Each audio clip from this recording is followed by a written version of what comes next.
Hi guys, welcome back, bienvenue and all that jazz. Today it's time to talk about Secret Project Numero Uno, or as it has now been revealed to be known, Tress of the Emerald Sea. So this is marked as a Cosmere novel. However, just be aware that this is a completely spoiler-free review. All of the spoiler-filled thoughts will be coming in the live show for the Great Cosmere Along next month, hopefully on the first weekend of February, but stay tuned.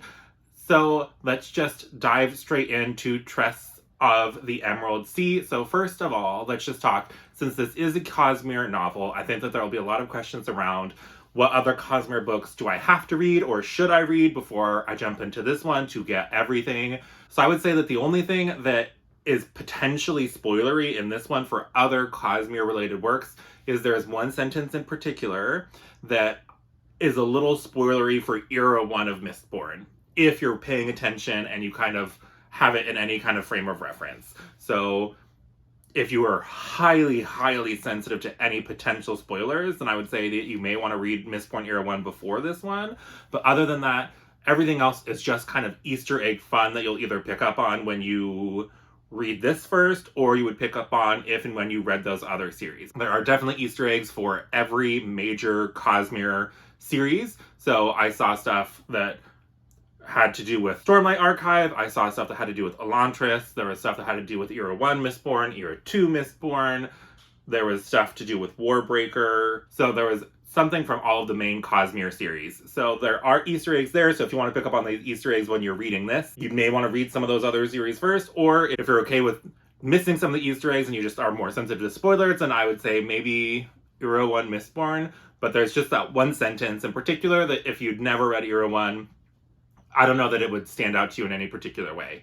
So from there, let's just jump into our general thoughts, feels, how did we like the book? And I would say that Tress of the Emerald Sea is amazing.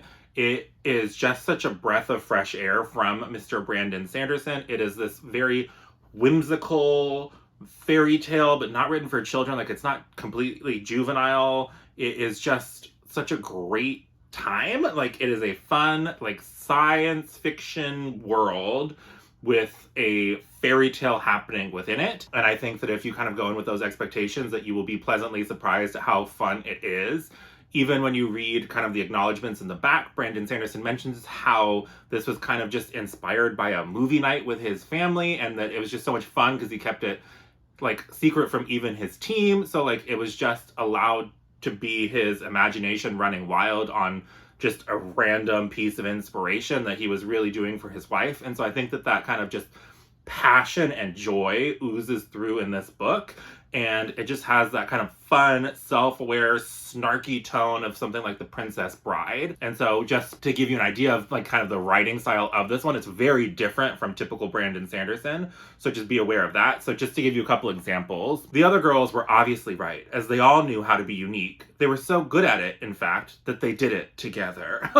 It's just like silly, stupid, just like fun. Another one is he'd apparently been quite heroic during those wars. You could tell because a great number of his troops had died while he lived. Let's see, where's my favorite one? Okay, so then here's the one that like actually got like a chuckle out loud for me when I was reading it. He was 6.5 feet tall and had a jaw so straight it made other men question if they were. Just like, so that is kind of like the snarky narrator's voice, because there is some like fourth wall breaking. It's just a very fun time. And so if that's all you want to know because you're uber duper sensitive to spoilers, you don't even want to know what any of the world building is like or anything like that, I would say if you go in with expectations like that, it is just a wild ride and just go in and have a fun time. But now for people who want a little bit more details to know whether or not they want to jump on this, because maybe you didn't sign up for the Kickstarter and you're going to get the ebooks that are available on January 10th, or maybe you're waiting for the physical editions published by Tor coming out in April. Whichever way you're doing it, just to give you a little bit more information, now we'll jump into my more traditional review styles with the 3 parts of world building and magic, characters, and then plot. So world building and magic, this is a really cool world that I don't know as anything else I've seen. So basically on this world, there's these 12 different moons, and the 12 different moons basically drop down onto this planet these different kinds of ether, and these ether take the form of these spores that are like these sane-like granules that fall from the skies from these gigantic moons, and each moon is over a different ocean, and these oceans are formed up of those spores. So it's like this weird like very fine sand that's not completely dusty. It's sand, so it kind of settles down. And they sail on these like spore seas because there's air vents underneath that when the air vents are active, they kind of push up to the surface, causing this fluidization effect, allowing for like a more liquid-like physical property to this spore-like substance. And these different spores have different properties. So the one we get introduced to at the very beginning of the book is the verdant spores of the verdant sea. And when these spores get wet, they basically explosively grow vines. So that can obviously have consequences for people that are a very water-based life form. So if you get a spore in your eye or in your mouth, it can violently erupt in vines. So it's just this really cool, interesting facet onto this world building. And there's 12 different kinds of spores. I think in the books we get introduced to 6 or 7 of the 12 different kinds of spores. And the different things that they can do and the ways that that can be kind of manipulated are just a lot of fun. And I'd highly recommend that you don't look up any more information than that. Kind of just know that it's going to be this cool, weird, kind of vibey, atmospheric sci-fi world.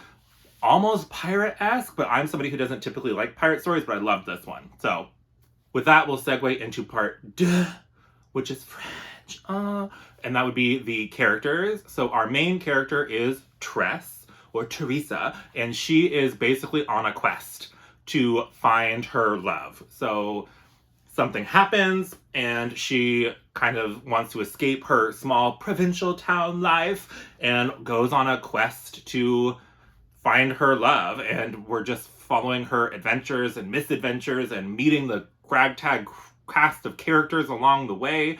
And she is very naive in the beginning. She just washes window around her little town, and that's all she's ever known. And she really likes cups and collecting cups from different places. And then we really, in a pretty short book, I think it's around 400 pages, get to see her grow. And she has such a journey and a character arc, and I was here for every bit of it. There are talking animal companion. There is an adorable ragtag crew of characters that comes together.